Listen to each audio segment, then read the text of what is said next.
Hola a todos, es 22 de marzo de 2022. Este es el podcast de Historias al Diván, analizando historias por el bien de la humanidad. Hoy es nuestro episodio número 13.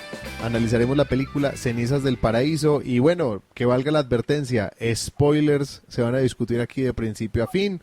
Los que ya conocen nuestro podcast saben que así es como jugamos. Y bueno, entonces, sin ir más lejos, quiero presentarles primero que todo en el primer cojín del diván a Ani, la que duerme con vos es tu nena, papito, Miranda. Ay, me encantó esa frase. Y sí, será la esta. Pero bueno, en fin, un gusto estar acá nuevamente. Y bueno, de la película yo esperaba un drama de esos que hacen llorar. Afortunadamente no fue eso, así que pude disfrutarla tranquilamente y muy interesante. Ya vamos a hablar un poquito de eso. Bueno, en el segundo cojín del diván tenemos a Carlos. El señor 5 nos dijo que el 4 se escapó y nos dejó un disquete acusando al segundo cojín del diván, Barba. Bueno, yo todavía no estoy seguro de si me merezco ese apodo, pero la película está genial, con todos los asesinatos y todos los involucramientos que hubo, está genial, me pareció fabuloso. Perfecto. Dale. Y en el tercer cojín del diván tenemos a Olga. Si la abrazo se ahoga, si la suelto se cae, Echavarría. Bueno, muchas gracias por tenerme por acá nuevamente en el diván. Y bueno, sí, vi la película, me costó mucho trabajo, pero la vi. Y bueno, ya hablaremos ampliamente. Y por último, tenemos a Rafael. No soy novio de una tilinga, Miranda. Sí, definitivamente no. Bueno, muy contento de estar aquí otra vez en el podcast de Historias al Diván, analizando una película que, bueno, a mí me dejó marcado desde que la vi en cine en 1998, Cenizas del Paraíso. Esta es una película argentina dirigida por Marcelo Piñeiro. Fue ganadora del premio Goya a Mejor Película Extranjera de Habla Hispana en el año 98. Y bueno, quiero que empecemos a comentar de esta película. Hay un montón de cosas que ocurren alrededor de esta historia. Es una historia que no está contada de manera lineal, pero la trama es tres hermanos confiesan el mismo asesinato, el asesinato de una mujer, el mismo día que su padre muere, al parecer lanzándose por un edificio. Y yo quiero que entonces entremos en materia. ¿Qué les parece si entramos con esa parte de la construcción de mundo de esta película? Okay. Bueno, aquí tenemos un pedazo del mundo real nuevamente, pero en este caso nos estamos basando en los poderosos, en los sistemas que muchos especulamos que existen debajo de cuerdas, que muchos sabemos que también existen, pero sobre todo enfocándonos no en la parte de, digamos, de manejo mundial y esas cosas, sino enfocándonos de lo que hay por debajo, lo ilegal, lo que una persona con mucho poder y poca moral es capaz de hacer. Y además de eso, también estamos hablando del mundo en que abogados penalistas se tienen que mover todo el tiempo, que son, empezamos a investigar a alguien que es, digamos, sospechoso de varias cosas, pero que sabe cubrir muy bien sus huellas, que tiene muchos contactos.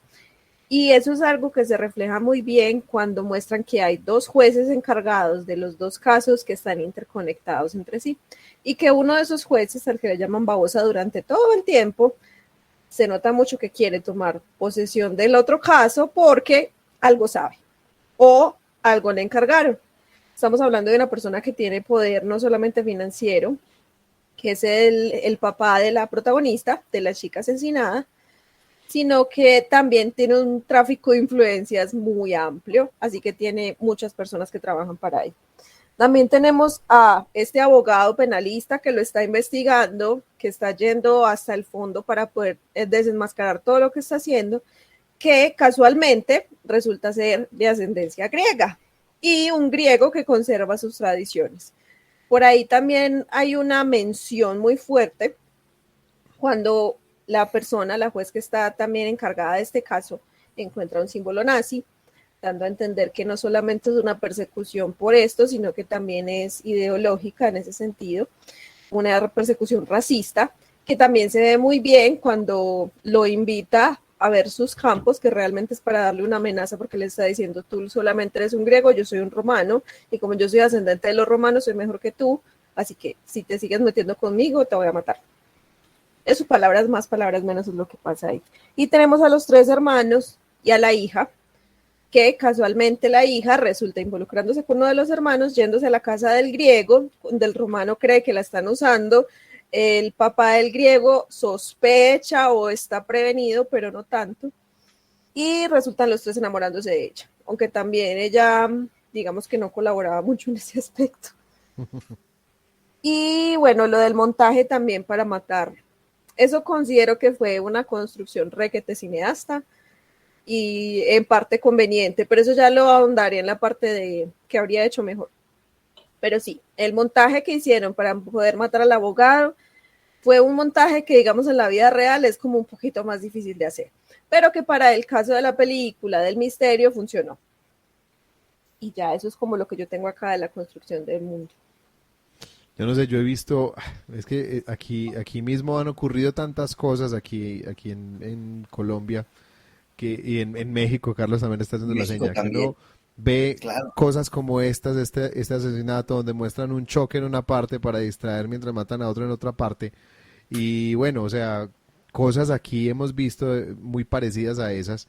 Y cuando hay suficientes dedos poderosos involucrados, nos ha tocado escuchar ya que le dicen a la familia, le entregan el cuerpo y le dicen, no, no investigue. Entonces tapan por completo las investigaciones. Es algo que de alguna manera esta película también está denunciando de cosas que ocurren en nuestros países.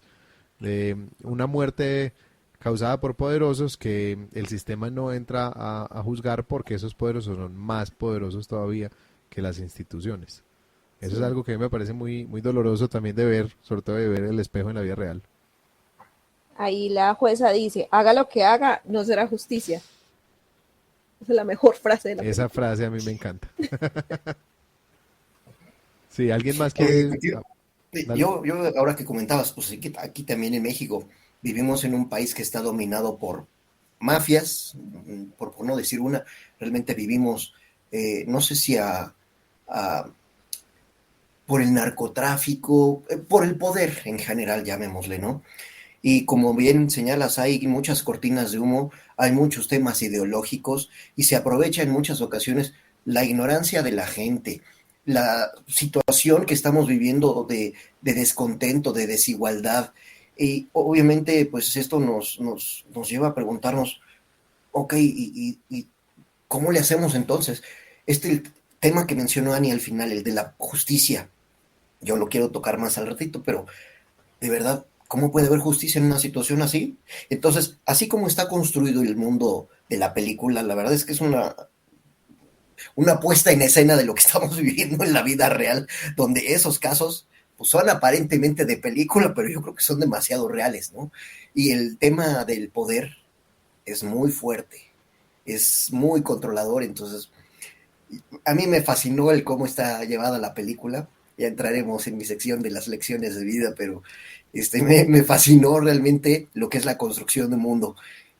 Cómo tomaron además las escenas del Palacio de Justicia de Argentina y cómo ilustran todo Buenos Aires. Y bueno, la verdad es que está fascinante toda la construcción de mundo. Basada que esta ubicación en tiempo está en el año del 96, 97, donde sacan por ahí hasta yo siempre quise un cabriolet, es un Golf cabriolet. Híjole, la chava esta trae el Golf cabriolet padrísimo, exactamente ideado y ahora sí que tal cual de la época. También la jueza, creo que llega en un Atlantic, no sé qué carro sea, un Jetta de aquel entonces, sí, pero con su chofer, ¿no? Era el lujo. Entonces hay la construcción de mundo perfectamente bien ambientada. Hay una escena en la computadora en la cual, ojo, ella no tiene computadora en su escritorio. ¿Quién sabe cómo le hacía para intercalar todos los datos y hacer todas sus correlaciones y demás? Pero el legista o su achichincle, su ayudante, que estaba todo el tiempo en la computadora, Yeti. usa una computadora Yeti, usa una computadora de los años 90, ¿verdad? Arcaica ¿Cómo totalmente. dijiste? Ayechincle. Achichincle. El achichincle es el Ach- ayudante. Ya sabes, tú que eres Achichincle. filóloga. Aquí las palabras que utilizamos son muy variadas. Tenemos la espiroqueta cuadrada de la chafaldrana izquierda. Sí, Pero es muchas como, de esas vienen del Porque las náhuatl, ¿no? cosas, los mexicanismos son muy cle, cli, tlatle, mm, tli. Pero eso todo viene del náhuatl. Escuincle, tlatzleco, Eso todo es del náhuatl. Sí, a mí Tlatelolco, me tocó Quetzalcóatl. estudiar, Eso me tocó sí, sí, estudiar eso en sí la se da universidad. muchísimo. Se da Xochimilco. muchísimo eso, pero no sabría decirte exactamente por qué. No, es por el Todos Por la náhuatl. los lengua pueblos nativa, de como aquí, dice Ani, todos los pueblos por son el náhuatl. Ujú. Tlalpan, Tláhuac, mencionaste, está Xochimilco. De hecho, yo vivo en una zona que era antes el lago de Xochimilco, ¿no?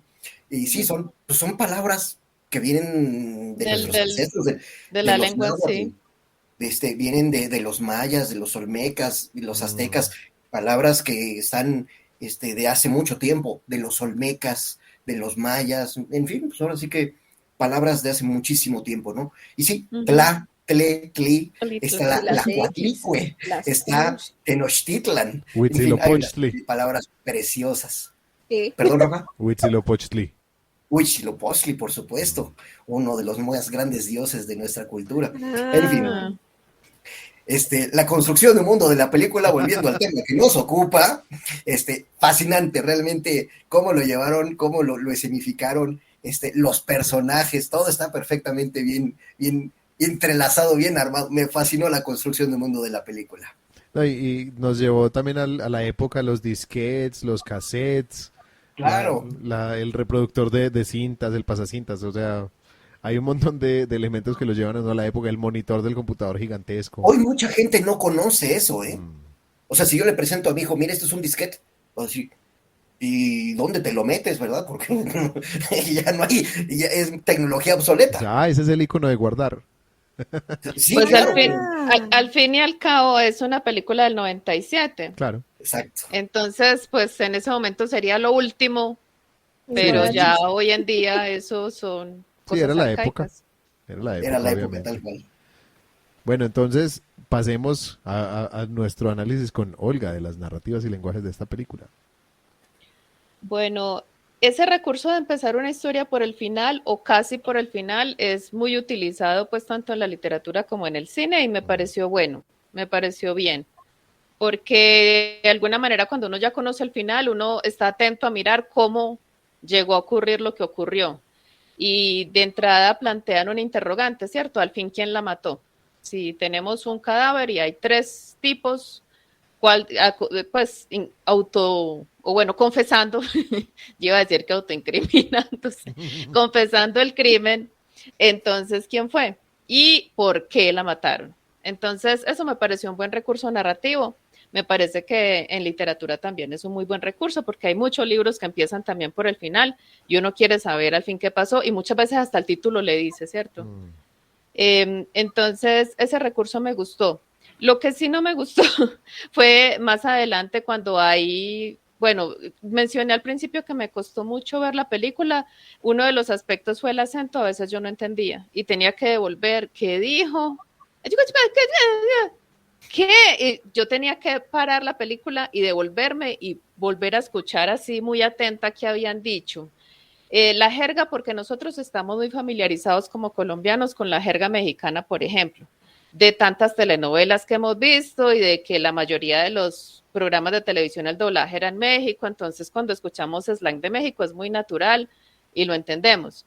Pero cuando ellos mencionan el slang argentino que no estamos tan familiarizados, o por lo menos yo no, yo decía, ¿qué es eso? Y tenía que inferir más o menos de lo que estaban hablando, qué significaba. Entonces la jerga me dificultó también mucho entender la película. Y ciertas escenas que yo me quedaba como, bueno, al fin, ¿qué pasó? Y tenía también otra vez que volverlas a mirar. O sea, la narrativa a mí se me dificultó. Y yo pienso que el lenguaje del cine, hay ocasiones, pues yo no sé, dicen por ahí que cuenta tu aldea y contarás pues el mundo, pero en este caso me pareció una película extremadamente local. Entonces a mí me costó trabajo. Eh, no sé, o sea, había muchos aspectos de la narrativa de la película en la que yo como que los asuntos de jerga o los asuntos del acento o otros asuntos más externos a la trama me sacaban. Y yo tenía que parar y volver a empezar. Me costó mucho trabajo. O sea, si yo no hubiera tenido que ver esta película para este programa, tal vez la hubiera dejado. Porque me costó trabajo. Pues para mí, o tal vez porque estaba en YouTube, tal vez por la calidad que tenía. No sé, de pronto con un sonido más nítido.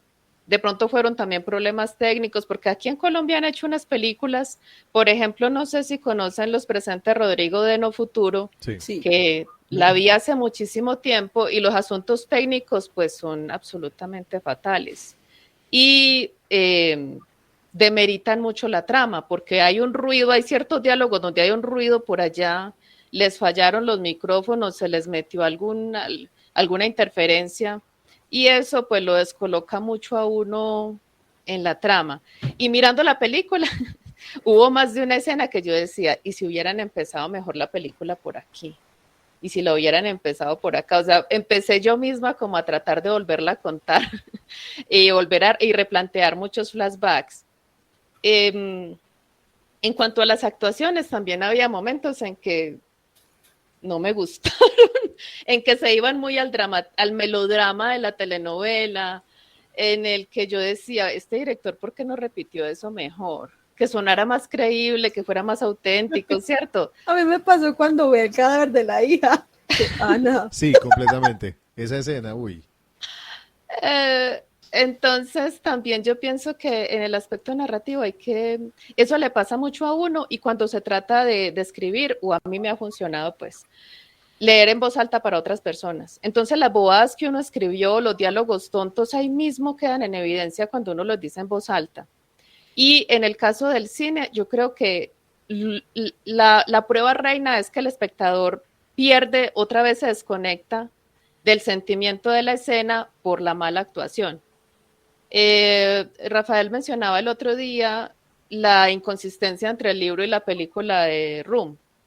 Cuando la chica llega a ver ese cuarto donde ha estado presa tanto tiempo, y en la narración del libro ella vomita, y uno dice, sí, pues es perfectamente creíble, uno como lector entiende, acepta, comprende, y eso lleva la escena a un nivel más alto.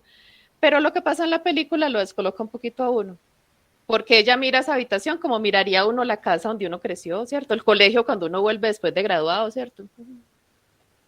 Y ahí sí uno dice, bueno, no corresponde tanto. Entonces eso me pasó en algunas escenas de esta película, donde uno esperaba una escena muy dramática, muy bella, y es, ay, la mataron, ay, la mataron, la mataron. Pues una cosa que uno ve así toda. Bueno, y así hubo otros momentos en la película.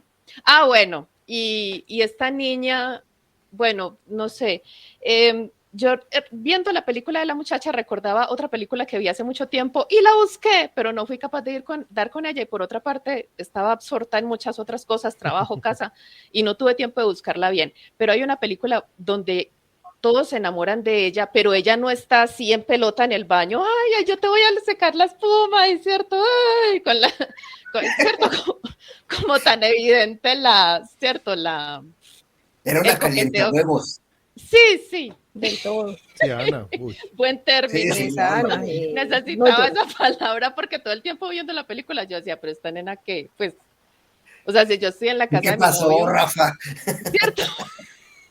O sea, la manera de actuar de ella, pues no la mostraba tan inocente como de alguna manera quería aparentar. Yo no tengo la culpa que todos se enamoren de mí, ¿cierto? En esta otra película sí es así, o sea, la niña es excesivamente bonita, y la actuación de ella no es, ¿cierto?, como la de esta, sino que uno dice, bueno, es que realmente, pues, es muy difícil resistirse a esa mujer porque es demasiado hermosa, y porque era muy dulce, y por la actuación que ella hace, muy buena. Pero la de esta chica pues no me agradó, o bueno, así estaba el guión de pronto, que ella tenía que estar ahí como... medio en pelota. Y bueno, y me decepcionó un poco porque yo estuve esperando todo el tiempo que ella estuviera de alguna manera aliada con el papá. Ya. Y cuando no resultó así, bueno, eso ya es como lo que yo habría hecho mejor. Pero cuando no resultó así, sentí como un poquito una decepción. Pero coincido con ustedes en que Esta película es una manera de narrar la realidad de estos países y aquí en Colombia, por ejemplo, en los procesos judiciales, aquí no son los jueces, sino los fiscales los que son amenazados y asesinados y los testigos. Y hay procesos donde matan todos los testigos y de alguna manera muy extraña, nadie sabe quién los mató. Sí. ¿Cierto? Y la persona implicada en el crimen ni siquiera resulta imputada por esos asesinatos. No hay más testigos porque a todos los mataron y ya sale libre. Prisión domiciliaria sí mucho. Es muy indignante. Sí. Lo único que yo rescato, o bueno, lo que se me quedó de la película que me costó tanto trabajo ver fue eso, ¿cierto? La indignación que uno siente frente a la injusticia y de pronto un poquito con el único personaje que me identifiqué, que rescaté y que me gustó la actuación fue la jueza. Sí. Totalmente. Cecilia Roth, Ajá. actoraza, ¿eh? Ella sí me gustó. La ex esposa de Fito Páez. Cecilia. Sí, no lo sabía. Sí, ella, digamos que ella no se hizo famosa por eso, pero eso les dio más fama todavía a los dos. O sea, Fito, un gran cantante, estaba casado con la mejor actriz de Argentina en ese momento, que ese mismo año ganó premios por Martín H. Y después de eso actuó en películas de Almodóvar, estuvo en Todo sobre mi madre, ella es la protagonista de Todo sobre mi madre. O sea, una gran actriz, Cecilia Roth.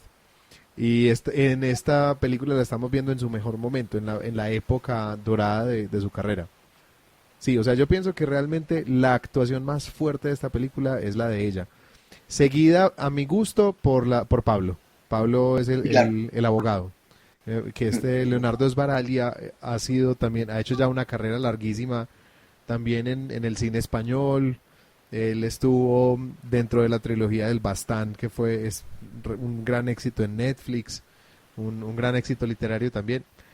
Y bueno, entonces, digamos que hay unos actores que a mí me parece que son los que sostienen realmente la actuación. El médico a mí me fastidia un poco, pero tiene sus momentos. Nicolás Macantasis, me parece que tiene sus momentos.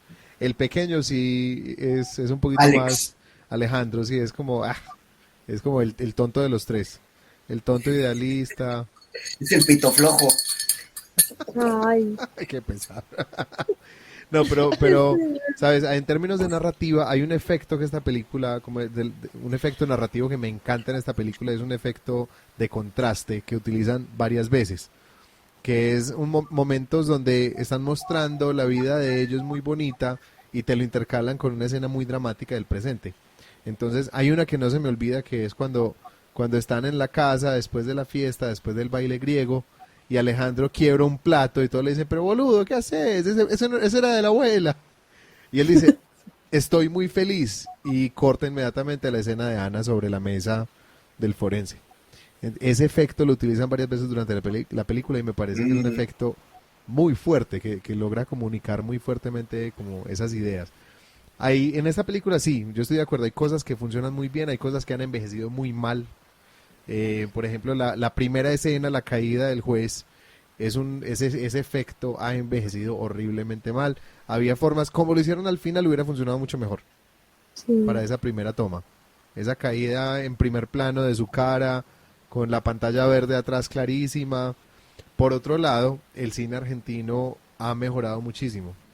Entonces la calidad técnica ha mejorado mucho, la mezcla de sonido ha mejorado muchísimo. En esa época recuerdo mucho que el cine argentino sufría mucho de esto, sufría mucho de problemas de mezcla, que por momentos se escucha muy fuerte, por momentos casi no se escucha, le toca uno estar cambiando el volumen con el que está escuchando. Exacto, entonces eso por ejemplo me parece que hace que esta película sufra. Y bueno, y el transfer para YouTube es un desastre, pues es la única grabación que hay como disponible. Carlos me dice que al parecer sí está en esta plataforma de Stars, pero realmente pues fue muy difícil encontrar otra grabación de la película. ¿Qué les parece si vamos a esta parte? ¿A qué diría Freud? Yo primero que todo quiero hacer como como recordar el asunto de los tres hermanos, porque el asunto de los tres hermanos se utiliza 1000 veces en la literatura, pues en los cuentos, en los relatos, en las novelas, los tres hermanos, y los tres con características muy distintas. En esta tienen el abogado, el médico y el fotógrafo, El el hippie. artista, el hippie de pelo largo, que siempre el tercer hermano es el más El loquito. virtuoso, el loquito, el que se sale del molde. Es como, eso es un elemento muy, muy repetitivo, yo diría un cliché también. Y el juez que es ese tipo honesto e incorruptible, que uno sabe que en Latinoamérica un juez honesto e incorruptible tiene ya la lápida en la Sentencia de muerte. espalda. Sí, pues que le dice que es algo que duele mucho, que pues yo quisiera de verdad poder decir, bueno, no, pero hay jueces, estoy seguro que los hay, jueces de esos incorruptibles y honestos. Sin embargo, está eso en el imaginario popular, que el juez que sea completamente incorruptible, aquí lleva una lápida, como decía una enfermera que yo conocí, le toca empezar a cambiarse el apellido a cada vida. Entonces, es un asunto muy doloroso, uno sabía que este juez estaba en muchísimo peligro, especialmente cuando empieza él mismo a decir, no, pero pues ella no tiene por qué saber lo que hace su papá. Él cree, él de alguna manera decide creer en ella, es una decisión consciente que él toma y se la dice también al papá de ella. Le dice, lo casual también existe. No, no estés leyendo conspiraciones donde no hay. Nosotros podemos tener otras cosas, pero lo casual también existe. Hay algo que a mí me duele mucho como dicho, porque digamos que cuando uno mira las cosas desde Freud, habla mucho desde el lenguaje, de aquello que se dice y aquello que no se dice. Cuando este juez Martínez, Babosa Martínez, llega donde la jueza Teller y le dice, vamos a manejar esto con mucha prudencia. Esa frase de manejemos esto con mucha prudencia es una frase que a mí me molesta profundamente porque detrás de eso se esconden todas las intenciones de tapar, de poner, hacer las cosas por debajo de la mesa. Entonces sí, esto es como con respecto a esta parte. Con respecto a Ana, es un personaje que sí quería yo entrar un poco más a analizar. Porque Ana a mí me parece que es claramente un ejemplo de una persona con un trastorno límite de la personalidad. Es una persona, digamos que como en la definición clásica de Freud de la histeria, es una mujer que está viviendo su vida tratando de ver si el otro es capaz de quererla, si el otro es capaz de desearla. Todo el tiempo, toda su vida ha sido también esa lucha por el amor de su padre que quiere y no quiere, esa dualidad de sentimientos por el padre, y llega una familia de 3 hombres, supuestamente enamoradísima de uno, pero no logra salirse de esa pregunta de ¿será que pueden desearme? ¿Será que pueden quererme? Lo hace de manera inconsciente, y lo que pasa con estas personas con trastorno límite de la personalidad es que cuando se encuentran con que el otro sí los desea, el momento en que el otro actúa con ese deseo va más allá de lo que ellos realmente querían. Entonces, cuando Nicolás hace su movimiento y ella finalmente accede como con ese deseo que también ella sentía, finalmente es un deseo que se le torna a ella displacentero, porque eventualmente ella mira hacia atrás, entiende lo que hizo y le genera un sentimiento de culpa gigantesco, tiene que enfrentar a Alejandro y no es capaz de decirle lo que pasó, pero tampoco era capaz de controlar ese deseo y esa necesidad como de saberse validada a los ojos del otro, saberse deseada a los ojos del otro. Y de ahí viene todo ese juego de estar en paños menores todo el tiempo, el baño de espuma, el coqueteo constante, son formas muy comunes de ese trastorno límite de la personalidad. Y bueno, y esa reacción final que yo pienso pues que esa no se la endilgaría yo al trastorno límite de la personalidad, sino a la decepción ante darse cuenta que su padre era un asesino y va y le grita asesino, le tira la evidencia en su cara. Eh, pero el padre tiene ese dicho que me parece que tiene mucho que ver con el manejo de él con esa relación con su hija con trastorno límite, y es, si la abrazo se ahoga, si la suelto se cae. O sea, ella quiere que la suelte, pero cuando la suelta inmediatamente quiere que le restituya el amor que le está soltando.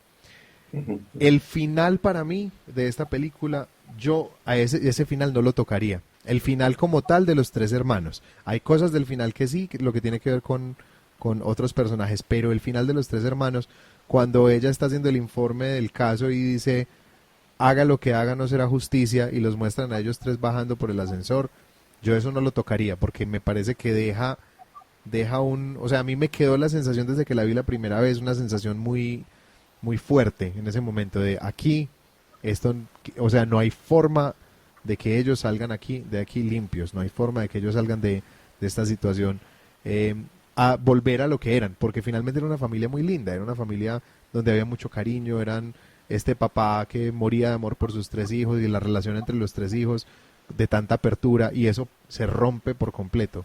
Entonces me parece muy doloroso.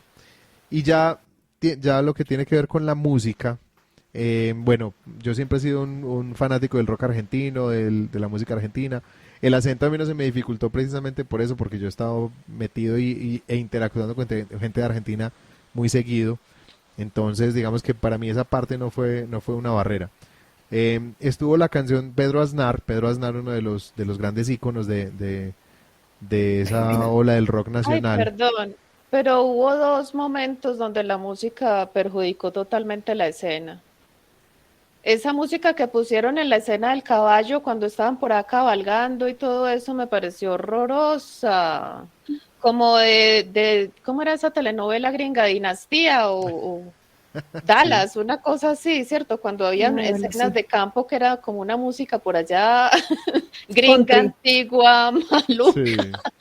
Me pareció fatal. Y hubo otro momento, yo decía, si a esto le ponen una música argentina, no sé, que piense uno en gauchos, en una cosa de Mm, esas así, uf, habría sido bellísima esa escena.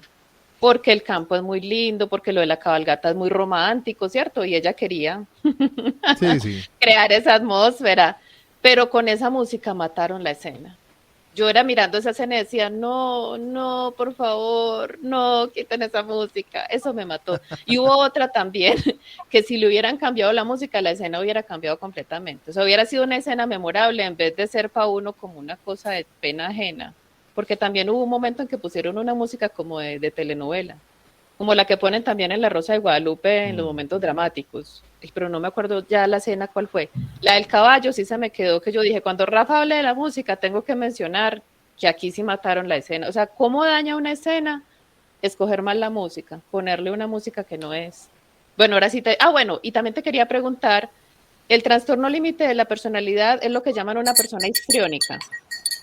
Cuando dicen esa mujer es No. una histriónica, ¿no? O sea, las características histriónicas forman parte del trastorno límite de la personalidad, pero no es como lo único, ni es lo más importante. A ver, histriónico significa ser la estrella, ¿no? Es que hay mujeres que son muy dramáticas, estas mujeres que le hacen un drama al marido, ¿es cierto? Entonces aquí, pues, y en mi familia dicen es que es una histriónica, ella es una histriónica, esas mujeres que hacen mucho escándalo y toda la familia las mira, ¿y cierto? Y le tiran el agua al otro en la cara, o sea, son cosas muy, muy dramáticas. Ujú.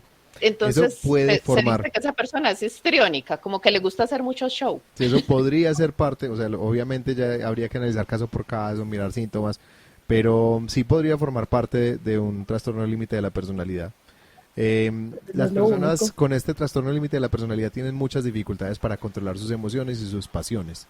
Eh, digamos que la parte límite la define que está en el límite entre la neurosis y la psicosis. Se ve muy al borde, tienen momentos en que pueden tener características conversivas, o sea, convertir en síntomas físicos asuntos psicológicos. De estas personas, Freud investigó muchas que se quedaban ciegas por asuntos emocionales, personas que se quedaban ciegas por Tremendo. completo, perdían la visión. Digamos que la forma más común de esto es las personas que sufren de colitis, o sea, esa inflamación del colon que está directamente relacionada a asuntos emocionales. No toda inflamación del colon es parte del trastorno límite de la personalidad, pero hay muchos casos en que sí. Ay, qué Eh, pena. En esta parte de Freud, yo también quería preguntar otra cosa. O sea, a mí me surgieron, pensando en las secciones del podcast, preguntas. Y en este caso, la falta de mamás. Las mujeres de la familia, ¿estorbarían para la trama y por eso no las incluyeron?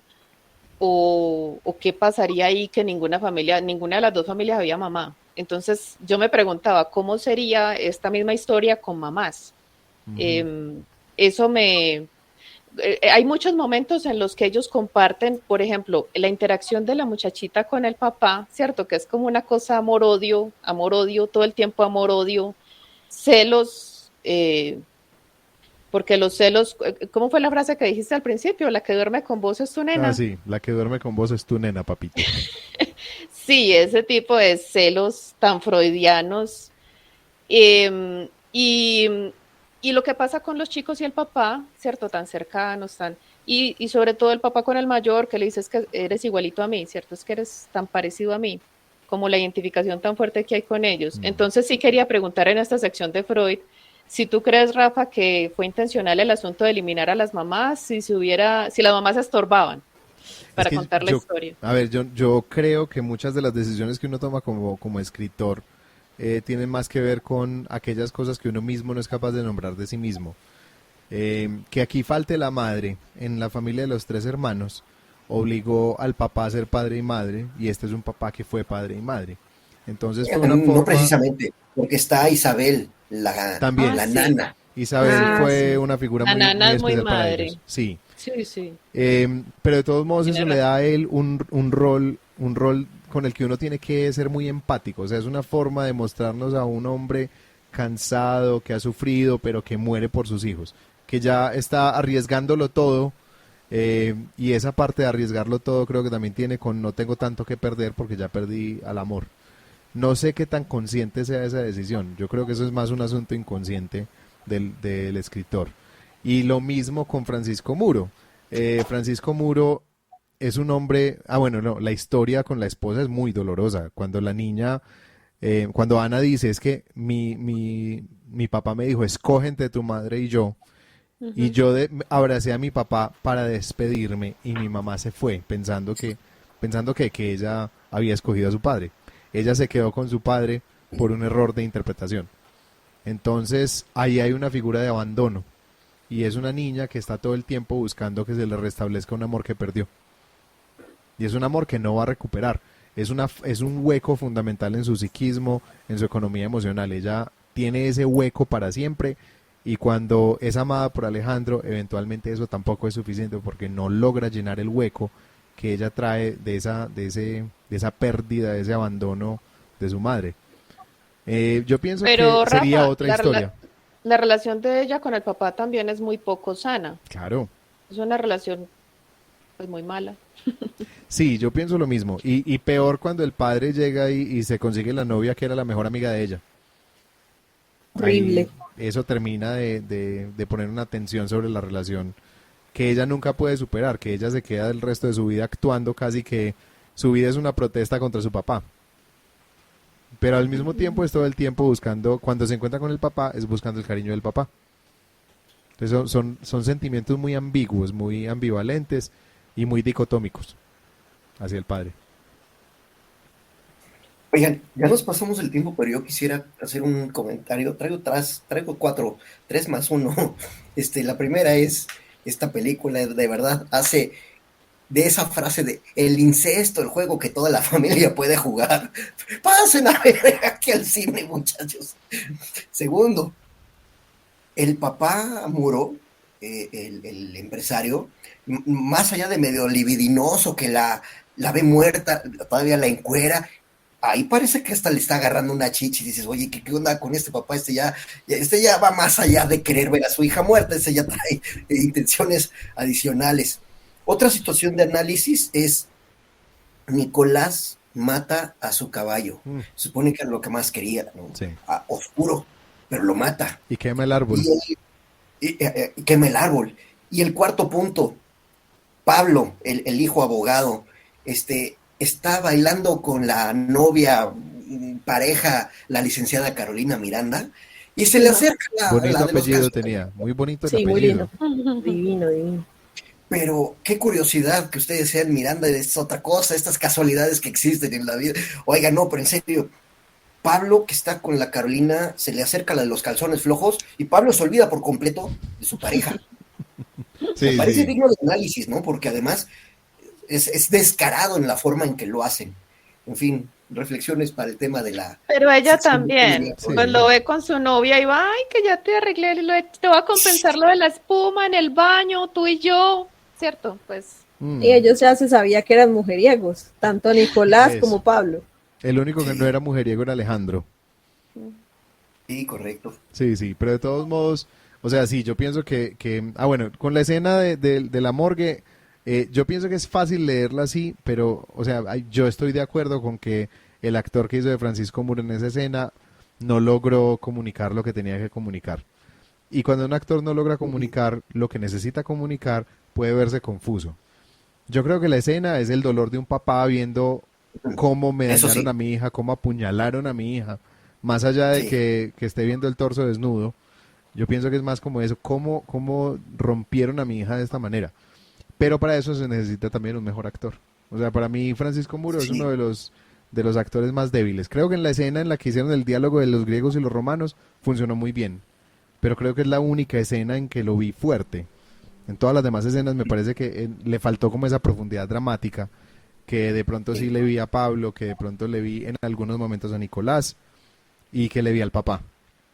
Al Sí, Y papá que sí no, y a faltaban Cecilia. matices y faltaba como una transición. Este actor pasaba de una expresión muy dulce a una cosa muy violenta. Entonces faltaba, ¿cierto? Como que se fuera como molestando, que se fuera incomodando y después Increchendo. Sí. Sí, pero bueno, la actuación no ayudó en escenas que eran muy importantes como la de la morgue. Ah, total. Ahora, ahorita les estaba diciendo de la canción de Pedro Aznar de Todo amor que exista en esta vida. Esa canción, por ejemplo, para mí es de las que no funciona. Creo que en esa época, especialmente del cine argentino, ellos intentaron hacer que las canciones fueran muy protagonistas y le subían todo el volumen para que se escuchara toda la letra de la canción mientras ellos hablaban. Creo que no funciona, eso lo intentaron en un montón de películas argentinas, es algo que he visto que han ido abandonando. A mí me alegra porque me parece que no viene al caso. En otro momento hicieron Canción para una mujer que no está. Sí pienso que las escogencias de canciones, esas canciones, algunas funcionaban muy bien desde la letra, pero no desde la música. O sea, la de Pedro Aznar pienso que funciona desde la letra, pero no desde la música. La que sí me parece que utilizaron muy bien es la ópera. Utilizaron Madame una, Butterfly. sí, un Bel Vedremo de Madame Butterfly de Puccini. Y el uso Ujú. aquí fue muy adecuado. Pero hay un leitmotiv musical que utilizan un montón de veces, que es el de la música griega, y le hacen un montón de variaciones. Y ese leitmotiv me parece que sí funciona y es muy hermoso como lo utilizan durante toda la película. Yo voy a cerrar por aquí mi sección. No sé si alguien más quiere agregar. No. Me dio risa la grabadora con la música, ¿Te dio risa qué, perdón? y la grabadora era muy viejita. Sí, sí, Era como la que tenían mis tíos, las que utilizaban para beber cuando yo estaba chiquita, mis tíos. sí. Una grabadorcita, sí. Me dio risa pues la grabadora, pero sí, se entiende pues que ellos están tratando también de disimular la conversación y añade dramatismo pues a lo que está ocurriendo ahí y a todos los reclamos. Ujú. Sí, sí, sí. Bueno, Sí, yo sin quiero duda. que Carlos nos dé sus lecciones. Híjole, pues ya que me dan el poder, y el poder si no se usa, se pierde. Pero con Por- gran poder viene gran responsabilidad, Eso lo Carlos. aprendimos de Lo Spider-Man, ven, claro. sí. y fíjate bien con qué monstruo te metes. Métete con un monstruo de tu tamaño. Así que voy a empezar con las preguntitas. Y la pregunta del examen que nos plantea esta película. A ver, es pregunta para entrar a la maestría, ¿eh? Alex tiene 22 años, Pablo tiene 26, Nicolás tiene 28. ¿Quién mató a Ana? Ese tipo de preguntas. Que no, ¿qué onda? De todos estos, Alex tiene 22. ¿Quién cuernos mató a Ana? La historia es, literalmente lo mencionan, The Montagues and the Capulets, ¿no? Los Capulets y los Montejo de Shakespeare. Una obra fascinante también. Y ya también supe de dónde se inspiraron para la película de The Greek Wedding. También pensé en esa película. It comes from Greek. No, ya vi de dónde. It comes from Argentina. ¿Por qué no se hacen las preguntas correctas? La jueza hace una serie de preguntas que hacen todos los investigadores, ¿no? ¿Dónde estaba? ¿Y usted qué estaba haciendo? ¿Y por qué no fue a buscar a su hermano? ¿Y por qué lo vieron en su cabaña? ¿Y por qué mató a su cabaña? Sí, cabrón, pero no hace las preguntas ¿Y dónde está el cuchillo? ¿Cómo la mató? ¿Qué le hizo al cuerpo? Son las preguntas que realmente resolvían el caso porque ella estaba investigando, ella, la doctora Teller, la juez Teller, estaba investigando el asesinato de la chava, ¿verdad? Pero no hacía las preguntas correctas, porque no sabemos hacer las preguntas correctas. Ya saben que esta sección es de las preguntas, ¿no? Y luego vienen las preguntas familiares, que entre parte de la sección de Rafa de la vista de Freud, la tal Ana de verdad era una caliente, se cogió al hermano, al Nicolás, pero ella quería con todos. ¿Cómo le dices a una hija, oye hija, te están usando? ¿Qué tal cuando el doctor ya literalmente se está metiendo con la novia del hermano? ¿Hasta dónde se le deben poner límites a las relaciones? ¿Hasta dónde debemos permitir que nos gane la calentura? Dicen por ahí, enamorarse es peligroso, coger es excelente, ¿verdad? Pero híjole, hay que tener mucho cuidado con lo que están haciendo estos muchachos. ¿Se va a casar con Alejandro? ¡Ojo! No te casas nada más con Alejandro. Aquí en México tenemos unos pastelitos que le llamamos los chocorroles. Los chocorroles vienen en paquetitos de 2. Y en este caso no te casas nada más con Alejandro, te estás casando con los hermanos, con el papá, con la familia, hasta con la servidumbre, ¿no? Que hay una escena en la cual le dicen a Isabel, pues es que usted también juega en todo esto, ¿no? Isabel juega un papel importantísimo. Mencionábamos hace un ratito la falta de madre, pero a la vez, esa Isabel era la que fungió como madre para la familia de estos 3 hermanos, ¿no? ¿Qué onda cuando Ana encuentra la verdad al grado de que hasta quiere asesinar a su padre, no lo quiere atropellar? Y sí, va y le bota los papeles, pero su intención era realmente un nivel de coraje y de ¿por qué no se hizo las preguntas correctas a tiempo? Oye, ¿realmente mi padre es tan bueno como lo dice? Oye, ¿mi padre realmente está ayudando? Oye, ¿mi padre qué está haciendo como para que esto le vaya de tal y cual forma? Y otra pregunta que me parece crucial a la hora de que estamos hablando de la familia es, el hecho de que haya una visita en la casa, ¿puede hacer todas las preguntas que quiera? Pues no, hay cosas que son privadas y que son, y dice ahí una palabra, son, ¿cómo menciona la pregunta? Son intimidatorias o son, no recuerdo exactamente la palabra que utiliza, pero evidentemente está transgrediendo la libertad de la familia. Entonces, ¿hasta dónde podemos llegar en ese sentido de la familia, ¿no? La pregunta esencial de la película es, ¿qué es la justicia? Comenzamos el programa diciendo que vivimos en países muy complicados. México particularmente pues está dominado por las mafias, por el narcotráfico, y vemos cortinas de humo todo el tiempo. Vemos un problema muy grave en el cual los delincuentes, los criminales, entran a la puerta giratoria del Ministerio Público y salen exactamente por el mismo lugar por donde entraron, ¿no? Y bueno, aquí la juez dice, es que yo no me voy a conformar con menos que la verdad o tu cabeza. Tu cabeza, ¿no? Yo no iba a decir la cabeza, pero Yo estoy salvando la patria aquí antes de claro, que encuentres la palabra. Es una palabra mejor. Muy profana. Pero cuando la encuentre, no crean que no la va a decir. Sí, seguro la dice igual. ¿Qué es la justicia? Últimamente en México hemos visto muchas desapariciones. Tenemos el caso de Ayotzinapan, un pueblo que perdieron a 43 personas. Vivos se los llevaron y vivos los queremos.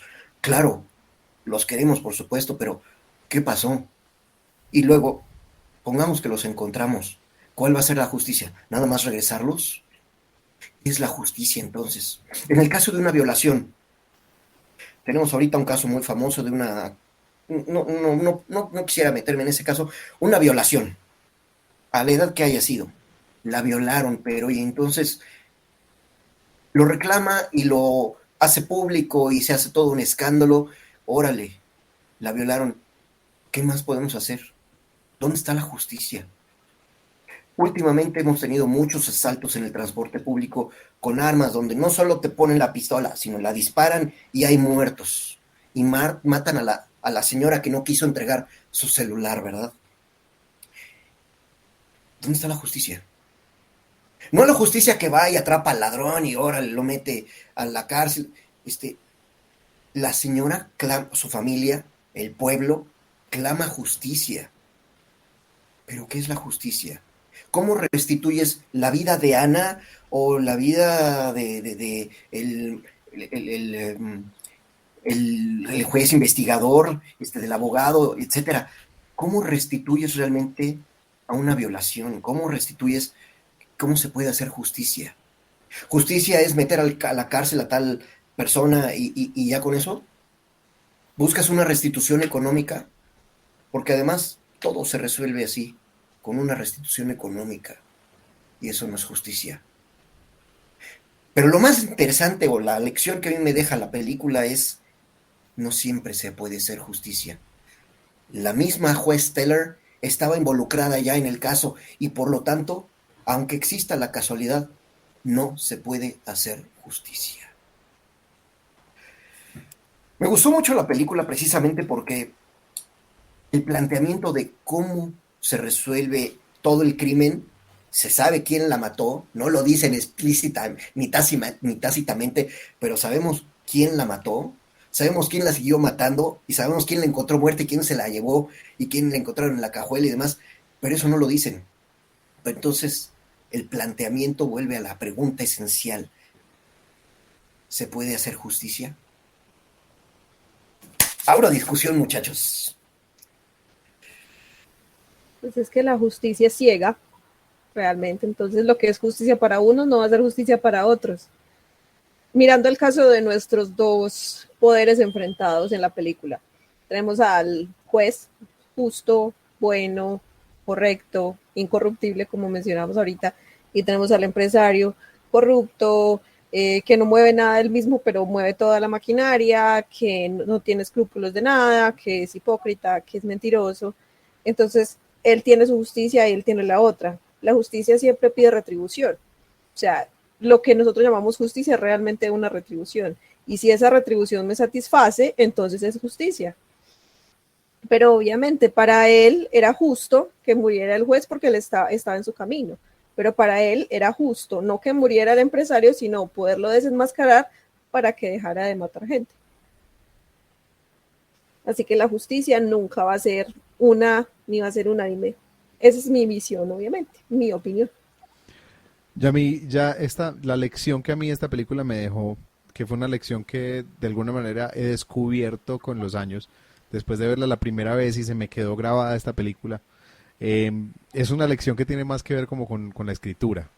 Y es cuando se escribe una novela de suspenso, cuando uno escribe un misterio como este y no quiere que se revele la verdad hasta el final, igual uno tiene que tener muy claro desde el principio todo lo que ocurrió.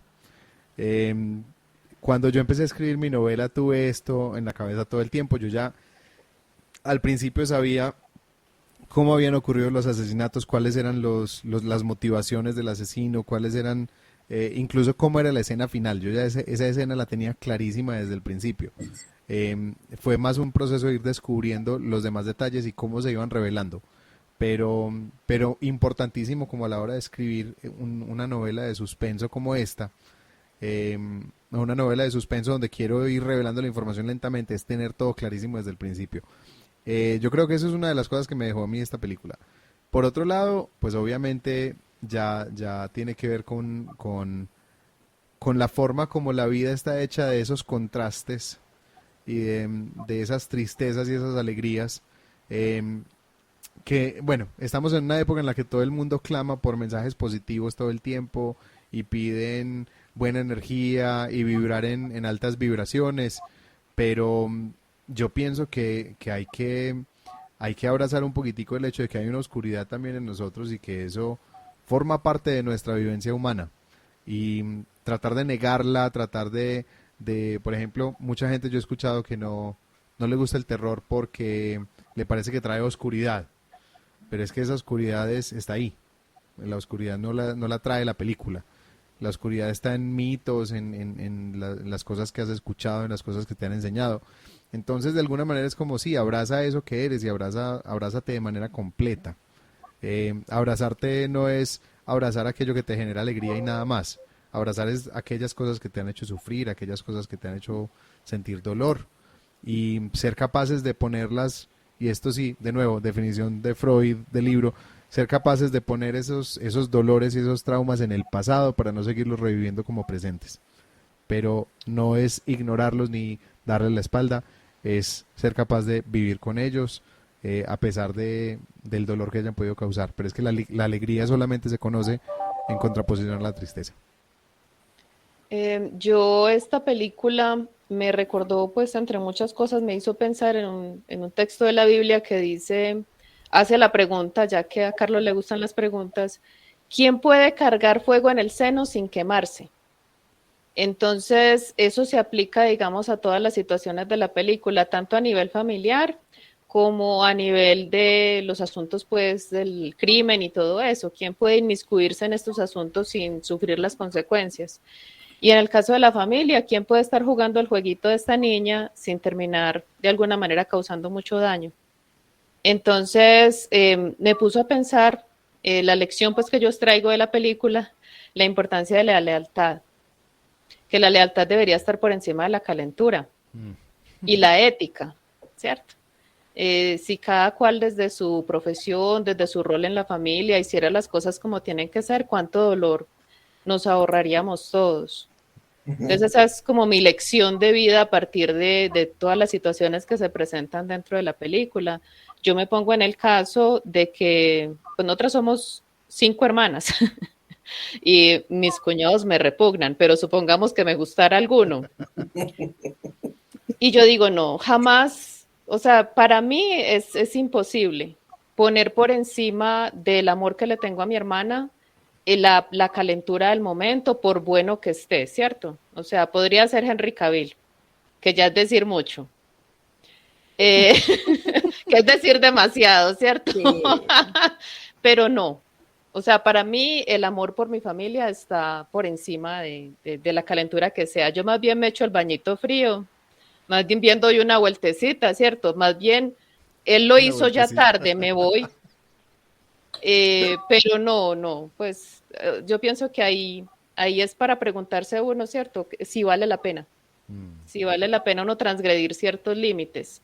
Y si uno poniéndose en el caso de esta niña se puede salir con la suya, que creo que es muy difícil. O sea, yo me ponía a pensar todos los posibles escenarios y todos eran malos, ¿cierto?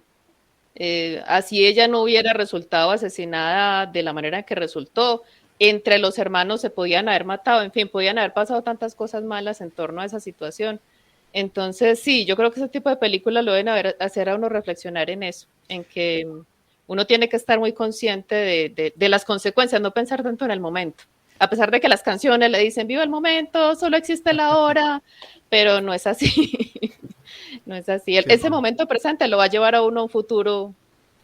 Y el futuro es largo. Posiblemente muy malo. El futuro es largo. Yo me pregunté mucho al final, o sea, yo siempre he tenido esta pregunta con respecto a esta película. ¿A ella sí la mataron o ella se suicidó? Sí, porque en la escena parece como que ella se le arroja el cuchillo. No, como ella toma la mano de él y se clava el cuchillo ella misma. Sí. Sí. Así lo leí yo.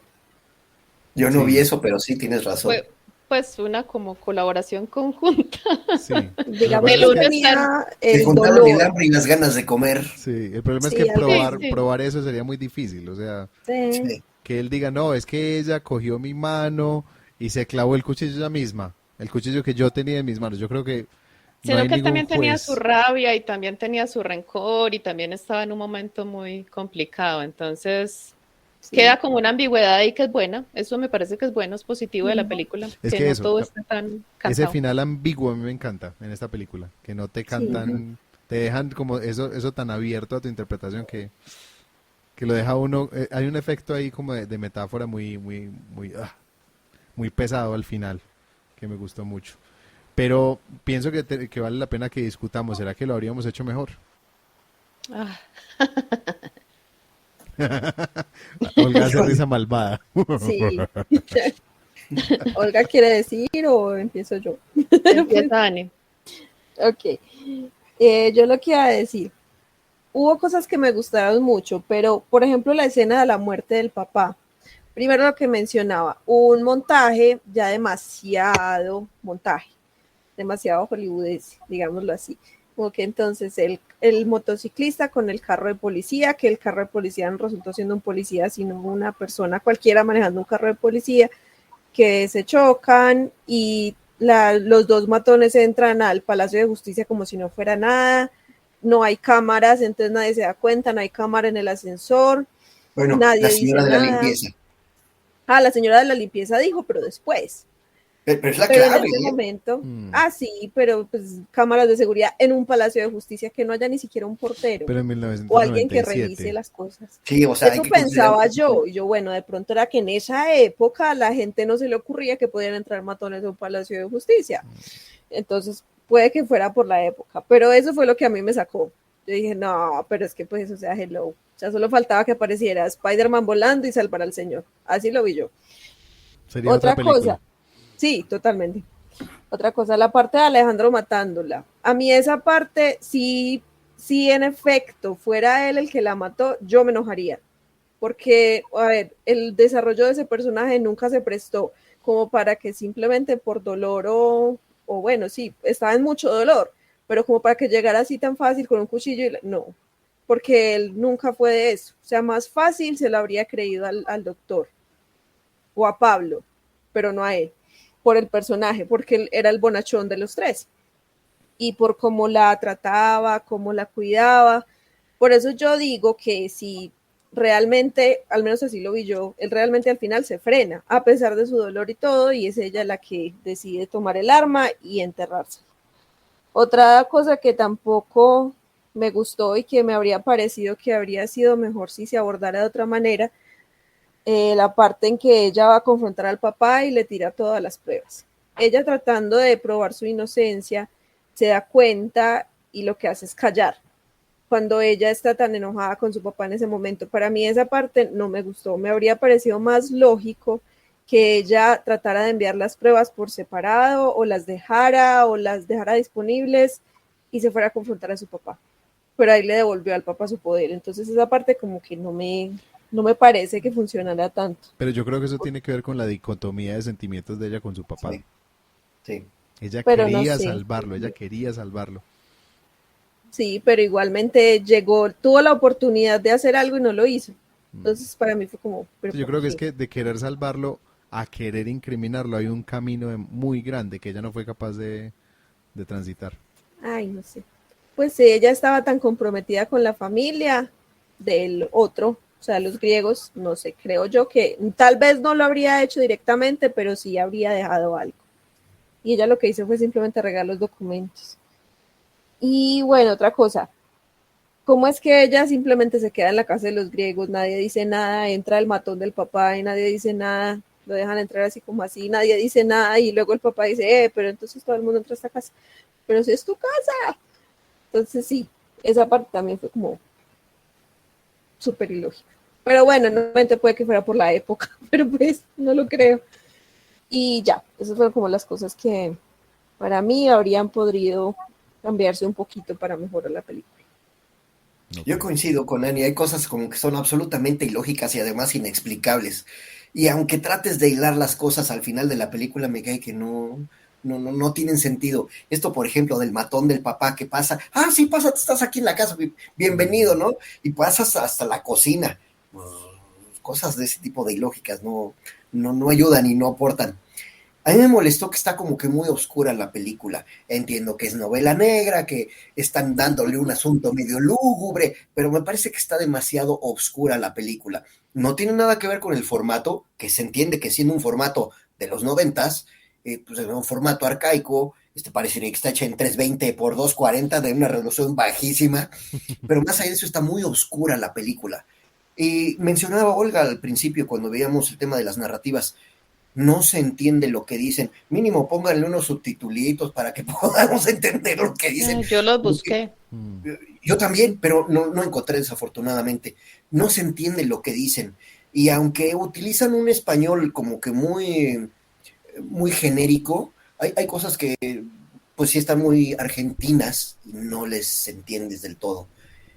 Yo habría cambiado eso. Y la música, nefasta la música. Incluso Madame Butterfly, perdón, es una obra increíble, es una obra preciosa, nada que ver con lo que estaba en escena en la película.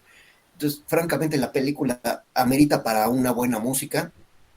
La música que le ponen de suspenso, híjole, no, ni en las telenovelas ponen esa música de suspenso tan calabaza.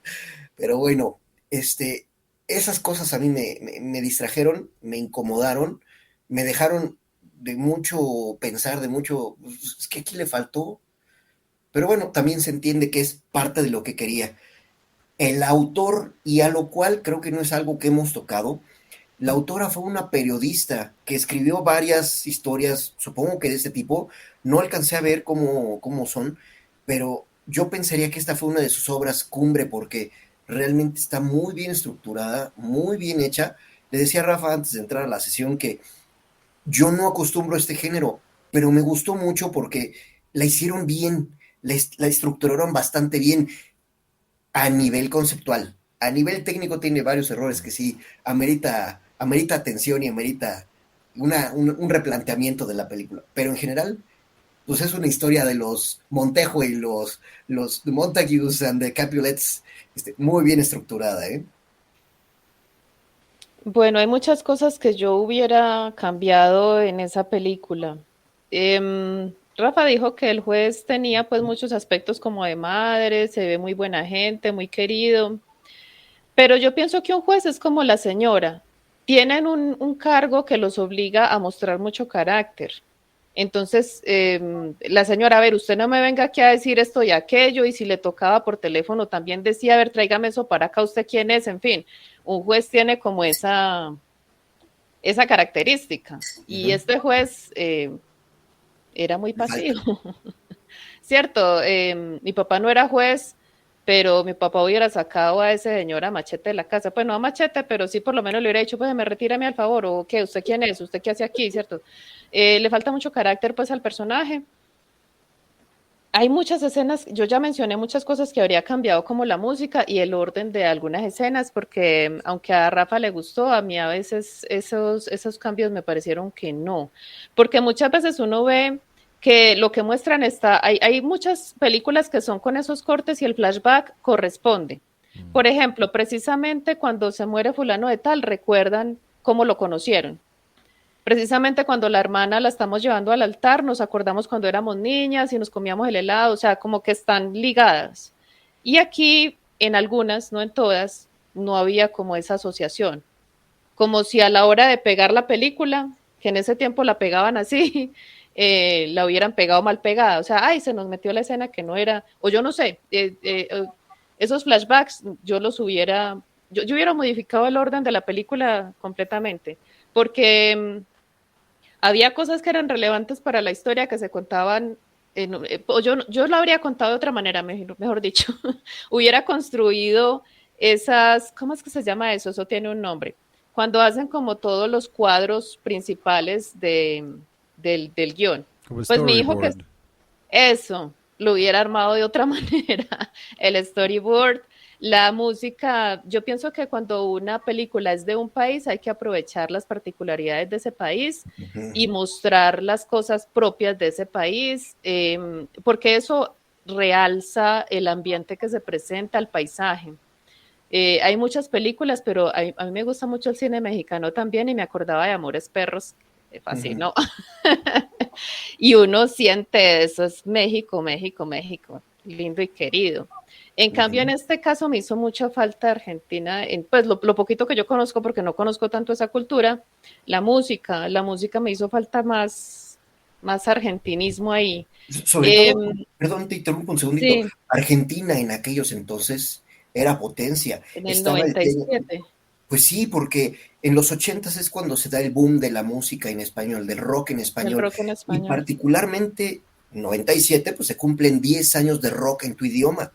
Y fue una cultura de muchísimos argentinos. Mencionaste a Fito Páez, pero es eso entre muchos, ¿no? Sí. Miguel Gustavo Mateos. Cerati. Por supuesto, hubo muchísimos. Entonces, realmente ahí te doy totalmente la razón. valía muchísimo la pena explotar el talento argentino que existía en Yo el término. en esa sí tengo que hacer una salvedad y es que ellos hicieron exactamente eso. O sea, ellos se fueron a los artistas que para ellos eran importantes en ese momento, que eran Pedro Aznar, Vox Day. Eran dos grupos, o sea, Pedro Aznar, un cantante Sí, Rafa, de ese pero rock había nacional. escenas donde la música era No, no, desastrosa. entiendo eso. Lo que pasa es que creo que la mala elección es precisamente porque se apegaron demasiado a la idea de utilizar el rock nacional, como Ah, ese bueno, ícono de ellos en ese momento. porque había figuras de pronto más internacionales, pienso yo, no sé. Sí, o podrían haber utilizado como una banda sonora compuesta específicamente para esto y no como Mejor. canciones de Ujú. estos autores. Sí, Pienso que hubiera funcionado mejor. Yo estoy de acuerdo con lo de la música, lo que pasa es que no creo que haya sido por falta de utilizar lo argentino, sino por falta de pronto hacer un, De buen por uso. ejemplo, explotar el leitmotiv que ellos tenían de esa música griega argentinizada, que convirtieron el leitmotiv de lo griego en una milonga en algún momento, pero que Porque lo utilizaran el rock mucho mejor. incorporó mucho eso, el rock en español de esa época ujú, incorporó mucho la tradición que ellos tenían. Sí, Hay muchos, hay bandoneón, hay cosas ahí metiditas donde el rock en español, yo creo que eso fue el éxito de ellos. sí, Y lo mismo algunos, pasó acá. Por algunos ejemplo, de digamos ellos. con Aterciopelados, ¿cierto? Pero Agarrar la baracunata y ponerla rock. sí, lo que pasa es Pues que digamos yo no que sé, esa es la opinión que yo tenía es que del fíjate rock que en español, lo que que pasa se con volvía muy de nosotros, aunque el rock no era de acá, porque de alguna ujú. manera los grupos agarraron. pero es que Sí, claro. Colombia fue Sí, un caso muy particular del rock, porque Colombia fue el único país que no quiso meterle política al rock. Argentina, México tuvieron un movimiento de rock contestatario a nivel social importantísimo. pero es que ellos también estaban viviendo una realidad muy fuerte en No, Chile, pero sobre nosotros estábamos todo. en una cosa horrible en ese momento. Lo que pasa Sí, es que, pero una dictadura como la de Pinochet, o sí, sí, sea, siempre esas expresiones populares son una forma de escape para esa represión tan fuerte. pero en esa época del gran boom del rock, Colombia estaba en plena guerra con el narcotráfico y aquí Sí, no ocurrió eso con el rock. Ocurrió con el metal, pero el metal nunca tuvo ese ruido como hacia medios, jamás lo tuvo. O sea, Kraken, por ejemplo, como el grupo más importante de metal de Colombia, tenía mucha crítica social, pero eso no tuvo pues la repercusión que sí tuvo en países como Argentina, como Chile, como México. Y por eso cuando la gente habla de Aterciopelados y trata de meterlos en ese grupo, cuando mira los temas de Aterciopelados eran todos temas muy limpios, eran muy del amor, del desamor, mientras que el resto del rock en Latinoamérica estaba hablando de lo social. Entonces, esa fue como la razón por la que, digamos que Aterciopelados llegó en un momento en que ya ese rock se había vuelto bien comercial, entonces Aterciopelados pudo pegar en toda Latinoamérica. Pero digamos que pero en la yo época lo que estoy social no. hablando es de que la música incorporaba elementos locales, aunque Mm, fuera rock. O sea, que me parecía que la fórmula que funcionaba era esa. Que nosotros aquí en Colombia no utilizamos tanto los instrumentos andinos como abajo en el cono sur, estos enanitos verdes y esa música así, o sea, yo pienso que ese era el éxito de esa música, porque de alguna manera la gente la reconocía como propia porque tenía elementos propios. Entonces, en cuanto a la música de esta película, con la cuestión griega, con la cuestión romana, con los elementos que ellos tienen, los instrumentos que ellos tienen autóctonos, ahí hubo cantantes de rock en español que incorporaron mucho mm. eso. Y que me parece que de pronto, no, lo correcto hubiera sido crear una banda Eso. sonora de la película. Ese es el punto que yo creo que hubiera sido el cambio que yo Haberle hubiera querido hacer es encargado a eso. uno de tantos una canción bien chévere Parecido para a la lo que hicieron película. con Tango Feroz. A mí Tango Feroz me parece que a nivel musical tiene, a nivel narrativo hay muchas cosas que a mí me fastidian de Tango Feroz, pero a nivel musical es espectacular. Yo lo que habría hecho mejor con esta película es, primero que todo, la caída de la primera escena. Esa caída era un mal efecto en esa época y es un efecto malísimo con el tiempo, o sea, con el tiempo se ha puesto mucho peor. Entonces, esa escena la hubiera hecho distinta. Y por otro lado, sí pienso que hacía falta aquí cerrar la historia de Francisco Muro. ¿Qué pasa Ujú. con Francisco Muro? Aunque sea que nos digan, sí, finalmente le taparon todo. Aunque sea que nos digan eso, pero me parece que hacía falta darle cierre a esa parte de la historia porque lo de los hermanos queda cerrado, pero lo de Francisco Muro no. Yo creo que es que, a ver, esta película, obviamente cuando uno tiene una película que ha sido referente toda la vida, hay una nostalgia grande que hace que uno embellezca los recuerdos de muchas cosas. Creo que qué fue lo que a mí de esta película me quedó más fuerte. Primero que todo, la narrativa no lineal, que también estoy de acuerdo. Muchas películas que después he visto yo con narrativas no lineales lo han hecho mejor. Eso, completamente de acuerdo. Esta fue la primera que yo vi. Fue la primera película que yo vi que tenía una narrativa no lineal y creo que por eso se me quedó tan grabada esa forma de narrativa. Estoy de acuerdo que hay cosas del orden que no funcionan, que hay cosas del orden que se podrían haber mejorado, pero sí me acuerdo mucho que esa fue ese primer enfrentamiento con una narrativa no lineal y me encantó. Se me quedó grabado, me pareció una forma brillante de contar una historia en una época en que nunca había visto eso. Creo que eso es lo que hace que sea más especial y ese recuerdo. Es distinto verlo en esta época, ya después de haber visto muchas otras que han hecho eso mismo. Bueno, entonces, Carlos. Perdón, Rafa, dos comentarios. Estamos hablando de Pedro Aznar, es efectivamente un super músico de Argentina. En aquellos entonces ya trabajaba, él estudió en Berkeley School of Music, Berkeley College of Music. Es la mejor escuela de música. Trabajó con grandes personajes, entre ellos Pat Metheny, y el trabajo que tiene con Pat Metheny, que es el mejor guitarrista de todos los tiempos, según muchas historias, es para que le hubieran dedicado realmente el espacio que ameritaba a hacer una banda sonora de la película. Ese era un tema. Segundo tema, yo creo que el hecho de que haya sido un asesinato al estilo, le mencionaba también a Rafa antes de entrar, estaba un personajazo, un super investigador privado, Columbo. Si no saben quién es Columbo, lean las historias de Columbo, muy al estilo Alfred Hitchcockianas y cosas que se meten ahí bien pinches raras hasta que de repente dices, es que usted era zurdo, a ella la mataron por el lado izquierdo, entonces me hace que usted la mató. De verdad, vean las historias de Columbo. Me fascinó el cómo lo estructuraron así, pero sí, está muy basada en ese tipo de historias de novela negra, ¿no? Muy interesantes los asesinatos. Vean a Columbo por ahí. Ya, era lo que quería comentar, Rafa. Bueno, entonces yo los invito a que hablemos un poquito de nuestras redes. Vamos a despedirnos con eso. Olga, empecemos contigo. Bueno, Olga Chavarría, escritora, en Instagram, en TikTok y mi fanpage en Facebook y en mi sitio web olgachavarría.com. Bueno, Ani. El mío sigue siendo el mismo, Ana Isabel Miranda Chavarría en Facebook, Arania28 en Instagram. Super, Carlos. Yo estoy disponible como cabarsal.com, también de ahí nos vamos a Facebook, Cabarsal en Facebook, Cabarsal en Twitter, Cabarsal en Pinterest, en TikTok, todos Cabarsal. Bueno, a mí me encuentran como Raf Miranda Mus en Instagram, en Facebook con Miranda Historias o Rafa Miranda Escritor, y al podcast nos encuentran en www.historiasaldiván.com. También nos pueden escribir correos a historiasdivan.com @gmail.com. Vea pues, me enredé. historiasdivan@gmail.com. En la página de Facebook historias.al.divan, en Instagram historias.divan. Ha sido un placer tenerlos hoy con nosotros una vez más. Gracias a todos en los cojines del podcast. Este ha sido el podcast de Historias al Diván, analizando historias por el bien de la humanidad. La próxima semana estaremos viendo una película recomendada por Ani. La de hoy fue recomendada por mí, la próxima es recomendada por Ani. Se llama The Wolf Children, los niños lobo. ¿Dónde la podemos encontrar, Ani? Pues esa película es japonesa, está en Facebook, sé que sí.